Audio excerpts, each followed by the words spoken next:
결국 수학의 실력을 판가름하는 마지막 요소는 흥미다. 안녕하세요, 대치동 캐슬입니다. 여러분들, 제가 이전에 올렸던 서울대학교 수학교육과 교수님인 최영기 교수님과의 인터뷰 영상 잘 보셨나요? 이게 원래 원본은 1시간 정도 되는데요. 여러분들에게 하이라이트로 편집을 해서 올려드렸습니다. 제가 이 영상을 먼저 올려드린 이유는요, 혹시나 제가 하는 해석에 왜곡이 있을 수 있을까봐 그것에 대한 저의 감상을 자유롭게 이야기를 해보려고 합니다. 보시면 아시겠지만 그 인터뷰 영상과 이 영상 모두 유료 광고 표시가 없습니다. 그러니까 저의 개인적인 소감을 자유롭게 이야기한다는 걸 이해해 주시면 좋겠습니다. 제가 공부를 정말 많이 한 학생들을 가르치고 계시는 최영기 교수님과의 인터뷰에서 느낀 건 3가지였습니다. 첫 번째, 결국 수학의 실력을 판가름하는 마지막 요소는 흥미다. 저는 이 흥미라는 말이 좀 놀랐는데요. 아마도 그 수학을 잘하는 학생들 중에서 시간이 가면 실력이 올라가는 학생, 실력이 내려가는 학생, 다양한 경우를 많이 경험한 교수님의 결론이라고 생각을 했습니다. 생각해보면 과학영재원이나 서울대학교 수학교육과에 입학할 정도의 학생이라면 능력 자체가 부족한 경우는 많지 않을 거잖아요. 하지만 그 뒤에도 공부는 계속해야 되고 그 안에서도 성장을 해야 되는데, 그러기 위해서는 수학에 대한 본질적인 흥미와 호기심을 유지하는 것이 가장 중요하다라는 말씀을 해주신 것이 와닿았습니다.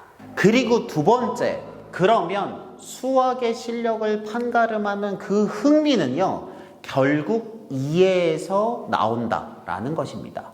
이 이해라는 게 제가 이해한 건 크게 2가지 종류가 있는 것 같아요. 첫 번째, 수학의 개념과 성질을 공부하고 그 과정을 증명하면서 터득하게 되는 이해입니다. 이것은 제가 에피톤 코드를 만들고 백지 개념 테스트에서 강조하는 것과 일맥상통합니다. 실은 제가 인터뷰에서 이야기를 했지만 자연수가 자연에 있는 숫자니까 자연수라는 거거든요. 이렇게 그냥 교과서에 써져 있는 말들을 내가 가지고 있는 언어로 해석해서 이해하는 과정이 있어야 자연수라는 말을 그냥 영어 단어 외우듯이 외우지 않을 수 있는 거죠. 그렇게 개념과 성질에 대한 이해를 바탕으로 문제를 풀 때 그 학생은 조금 더 깊은 수준의 문제풀이를 할 수 있다는 겁니다. 그리고 두 번째는요, 문제를 풀 때 느껴지는 이해입니다. 이게 무슨 말이냐면, 문제를 딱 보잖아요. 그러면 문제를 푸는 방법은 정해져 있습니다. 그 문제가 요구하는 개념이 무엇인지 머릿속에서 끌어내고요, 그 개념을 적용해서 문제에 맞춰 변형을 한 다음에 답을 도출하는 거거든요. 그런데 그 문제를 봤을 때 내가 이 문제를 어떻게 푸는지 알겠어. 이 과정에 이 내용에 이 성질을 쓰면 돼요. 예를 들면 피타고라스의 정리의 더블 직각삼각형의 성질을 이용해서 풀면 돼요 라고 해서 내가 풀었는데 답이 딱 맞아요. 그러면 학생이 퍼즐을 맞췄을 때 느끼는 그 희열감과 비슷한 기쁨이 오거든요.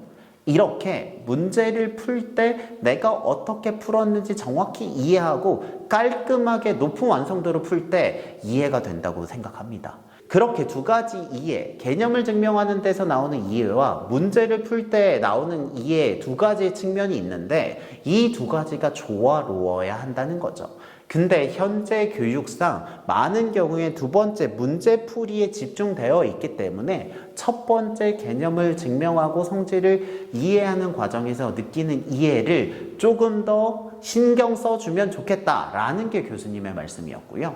저는 이 말씀을 들으면서 굉장히 큰 보람을 느꼈습니다. 왜냐하면 제가 하고 있는 백지 개념 테스트나 이런 에피톤 코드가 당장 성과를 내진 않더라도 여기에서 쌓이는 이해가 언젠간 그 학생이 크게 성장을 하는데 자양분이 될 수 있다는 확신을 얻었기 때문이죠. 그리고 제가 느꼈던 3번째는요, 성적은요, 결국 결과물이라는 것입니다. 이게 무슨 말이냐면, 어떤 방법으로 공부를 할지는 그 학생의 스타일에 맞춰서 다른 거예요.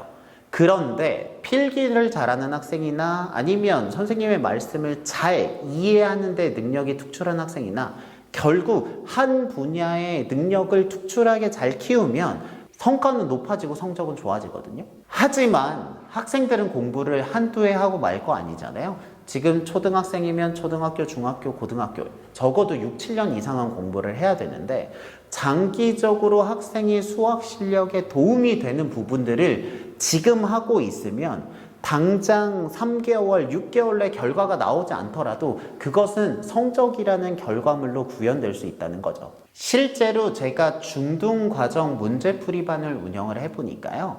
그 앞부분의 개념과 성질에 대해서 이해를 하고 있는 학생이 문제풀이를 했을 때의 숙련도와 그렇지 않은 경우의 숙련도가 차이가 많이 나더라고요.